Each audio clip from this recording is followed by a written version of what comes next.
Dans cette vidéo, vous allez découvrir un moyen d'ajouter des sections et des colonnes à l'intérieur de vos éléments d'Elementor afin de pouvoir créer des montages beaucoup plus complexes qu'avec simplement une section et une colonne. Donc ici, vous avez un exemple. On peut voir ici, on peut faire des interactions sur pas mal d'éléments, notamment avoir une image, encore une image ici, deux images ici, etc., etc. On va pouvoir ici superposer les éléments pour pouvoir créer des montages complexes sur Elementor en version gratuite et sans extension. C'est parti. Nous voici sur Elementor et donc je vais vous montrer une petite astuce qui va vous permettre de multiplier votre créativité sur Elementor. Ici, donc on est sur la création de notre page. On va déjà ajouter une section à notre page. Pour ça, on clique sur le plus et on sélectionne une section d'une colonne. Une fois cette section ajoutée, on va pouvoir ajouter une section interne en sélectionnant ici la mosaïque de petits points et en allant chercher une section interne ici. Donc on la glisse et on la met dans la section principale. On a maintenant, comme d'habitude, une section avec une section interne. Et la plupart du temps, on s'arrête là. Donc niveau créativité, c'est pas ce qu'il y a de mieux parce qu'on est quand même très limité. Donc on va voir un moyen simple de pouvoir remédier à ça en faisant simplement un copier-coller. La première chose que je vais faire, c'est supprimer une des deux colonnes de cette section. Donc ici, par exemple, si je veux supprimer celle-ci, on peut voir que l'onglet n'est pas vraiment pratique à atteindre. Donc pour pouvoir accéder facilement à un élément, il suffit d'aller ici sur le navigateur, de cliquer sur la pile de feuilles qui est ici sur le côté, et vous avez un navigateur qui apparaît comme ça sur le côté. Ce navigateur va vous permettre de pouvoir sélectionner les différents éléments sur la page pour pouvoir y accéder et donc pouvoir supprimer un élément qui pourrait vous gêner. Donc ici, on va retirer une colonne. Je vais sélectionner une colonne et je vais cliquer sur le bouton supprimer. On a donc maintenant notre section externe avec notre section interne. Pour ajouter des éléments à l'intérieur de cette section, il suffit de se rendre sur la section externe, ici, de faire un clic droit et de faire un copier. Ensuite, vous allez dans la section interne, ici, vous faites un clic droit et vous faites un coller. Et donc maintenant, on se retrouve avec trois éléments les uns dans les autres. Et on peut faire ça indéfiniment. Donc si je supprime ici la première colonne, on peut voir qu'on a trois éléments. Si je veux encore en rajouter un à l'intérieur, il suffit que j'aille dans la dernière section, je fais un clic droit et je fais un coller. Et donc maintenant ici, si je supprime la première colonne, on a bien quatre éléments qui sont posés les uns derrière les autres.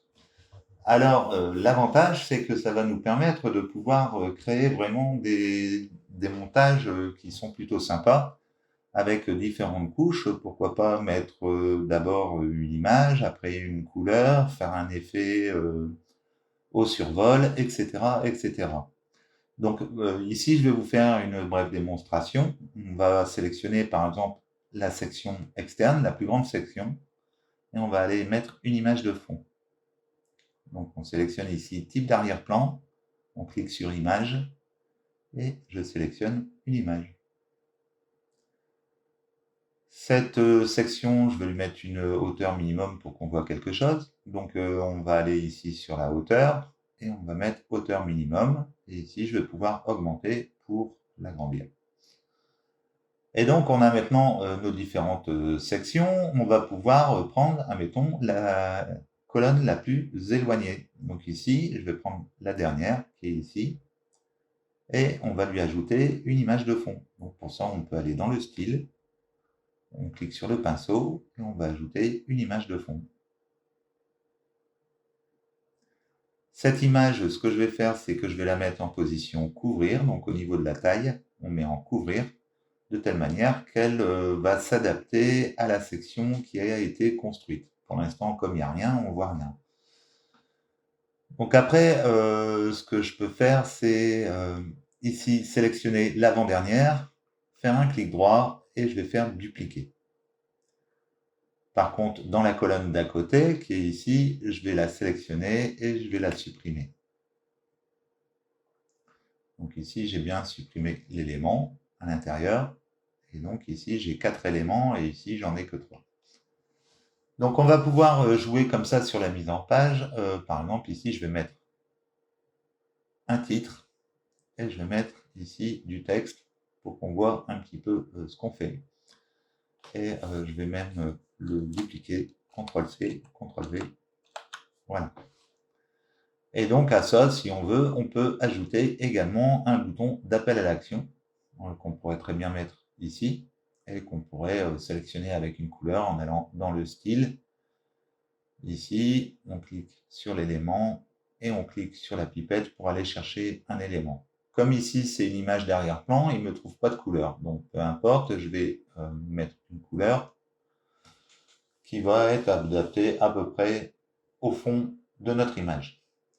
Donc après, ce qu'on peut faire, on peut continuer comme ça à faire différentes imbrications au niveau de notre image. On pourrait prendre, par exemple, l'image de fond, l'avant-dernière, qui est ici, et on pourrait lui ajouter un élément. Donc, par exemple, je sélectionne la colonne, je vais dans le style, je vais choisir une image de fond, et je vais l'insérer.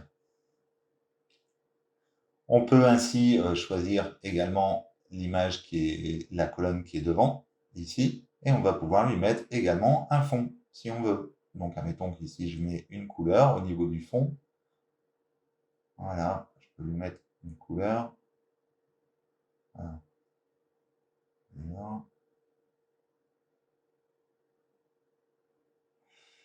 Voilà, donc ici, je vais changer la couleur parce que ça pique aux yeux.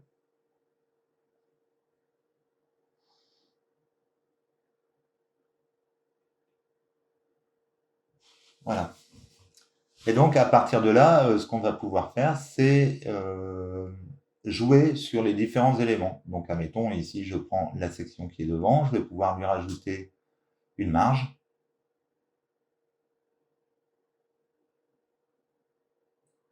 Je vais pouvoir prendre la section qui est juste derrière. Donc, la section qui est juste derrière, ici. Et je vais pouvoir également lui rajouter une marge.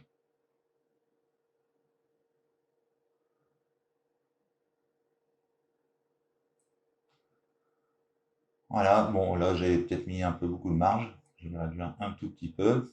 On peut avoir un élément et on peut comme ça cliquer sur le bouton, il n'y a pas de problème.